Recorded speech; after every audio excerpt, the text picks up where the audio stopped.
Quelles sont selon vous les conséquences de l'application de la directive biocide?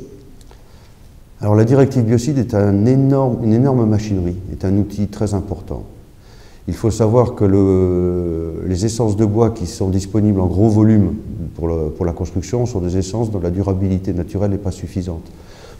Donc il y a lieu le plus souvent de conférer cette durabilité par des produits de préservation.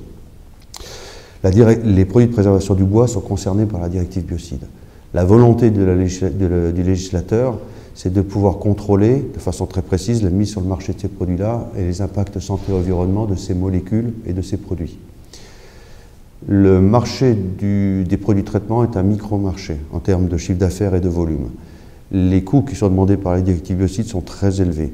Les conséquences directes sont, pour différentes raisons qui sont tout à fait compréhensibles et logiques, un certain nombre de matières actives ou de produits ne peuvent pas économiquement être défendus dans le cadre de l'application de cette directive. Et on se retrouvera nécessairement à terme, et le terme maintenant est assez court puisque c'est probablement 2-3 ans maximum, à avoir moins de fabricants sur le marché, moins de produits, des technologies peut-être contraintes dans les capacités qu'elles pourraient avoir à innover à cause des coûts, et des matières actives, un choix de matières actives limité. Ça peut être le cas par exemple sur des problèmes de moisissure, ça peut être le cas sur certains marchés comme le marché de la classe 5, qui est un marché directement en contact avec l'eau salée ou l'eau de mer.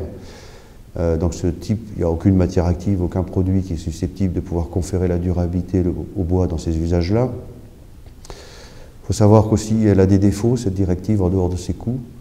Elle a un défaut, c'est qu'elle ne concerne pas ce qu'on appelle les articles traités. C'est-à-dire que des produits, des matières actives peuvent être interdites de mise sur le marché en Europe, mais les bois traités avec ces mêmes produits peuvent être importés de pays hors communauté européenne. Donc ça, c'est quelque chose que le législateur a compris, et il va corriger le tir avec la version 2 de cette directive biocide, qui va s'appeler règlement biocide, qui va traiter justement du cas d'importation de ces articles. Par contre, la directive biocide a un côté extrêmement positif. Et celui-là, il ne faut pas l'oublier, même si économiquement ça va être difficile. Ça va entraîner des modifications au niveau des formulations dans certains pays, probablement en Espagne aussi. C'est une directive positive, puisque jusqu'à présent, on avait toujours des directives d'interdiction. On a interdit telle et telle matière active, tel et tel produit. Là, on va avoir une directive d'autorisation. C'est-à-dire, ce produit, cette matière active, vous pouvez l'utiliser. Elles sont acceptables d'un point de vue santé et environnement par rapport aux usages. Et ça, c'est très important en termes de communication par rapport à l'utilisation générale qui peut s'entendre par-ci ou par-là sur le danger des produits chimiques. Alors,